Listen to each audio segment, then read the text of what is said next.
നമസ്കാരം. ഇപ്പോൾ പറയാൻ പോകുന്നത് ദ്വാദശി പണ സമർപ്പണത്തെക്കുറിച്ചാണ് കേട്ടോ. ഭക്തർക്ക് കുറച്ചുകൂടി സംശയങ്ങളുണ്ട്, അപ്പോൾ അതൊക്കെ പറയാമെന്ന് വിചാരിക്കുകയാണ്.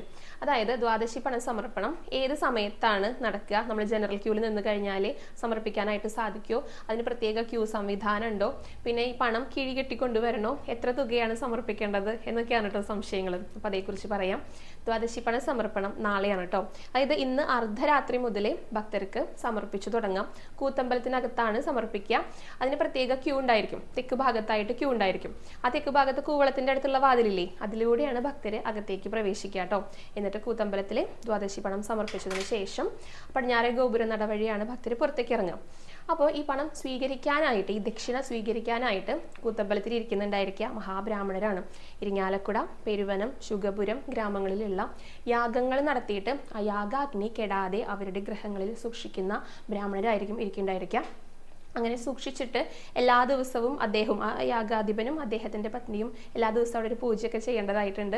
അതേപോലെ തന്നെ ഇദ്ദേഹം ഈ ലോകം വെടിയുന്ന ആ ഒരു സമയത്താണ് അദ്ദേഹത്തിൻ്റെ ചിതയിലേക്കാണ് ഈ ഒരു യാഗാഗ്നി എടുക്കുക. അതുവരെയും അത് കെടാതെ സൂക്ഷിക്കേണ്ടതായിട്ടുണ്ട്.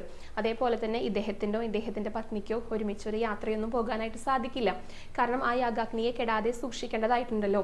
ഈ യാഗങ്ങൾ നടത്തുന്നത് എന്തിനു വേണ്ടിയിട്ടാണ്? ലോക നന്മയ്ക്ക് വേണ്ടിയിട്ടാണ്. അപ്പം അങ്ങനെയുള്ള ക്ലേശങ്ങളൊക്കെ അനുഭവിച്ചുകൊണ്ടാണ് എല്ലാവർക്കും വേണ്ടിയിട്ട്, എല്ലാവരുടെയും നന്മയ്ക്ക് വേണ്ടിയിട്ട് യാഗങ്ങൾ നടത്തുന്നതും ആ യാഗാഗ്നിയെ കെടാതെ സൂക്ഷിക്കുന്നതും. അപ്പം അങ്ങനെയുള്ള ബ്രാഹ്മണരാണ് ഈ ദക്ഷിണ സ്വീകരിക്കാനായിട്ട് ഇവിടെ എത്തിയിട്ടുണ്ടായിരിക്കുക കേട്ടോ.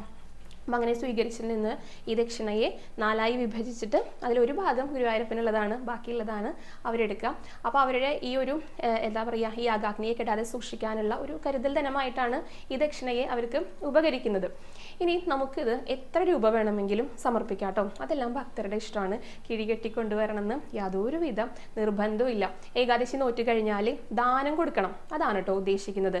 അപ്പോൾ ഏകാദശി നോറ്റിട്ട് പാരണ വീടുന്നതിന് മുൻപായിട്ടാണ് ദ്വാദശി പണം സമർപ്പിക്കുന്നത്. നേരത്തെ പറഞ്ഞതുപോലെ തന്നെ അർദ്ധരാത്രി 12 മണി മുതൽ ഏകദേശം 8-8:30 വരെ ആണ് സമർപ്പിക്കാനായിട്ട് സാധിക്കുക. കൃത്യസമയം പറയാനായിട്ട് സാധിക്കില്ല കേട്ടോ, കാരണം 9 മണിക്ക് നട അടയ്ക്കുന്നതായിരിക്കും. അപ്പോൾ അതാണ് ദ്വാദശി പണ സമർപ്പണത്തെക്കുറിച്ച് പറയാനായിട്ടുള്ളത്.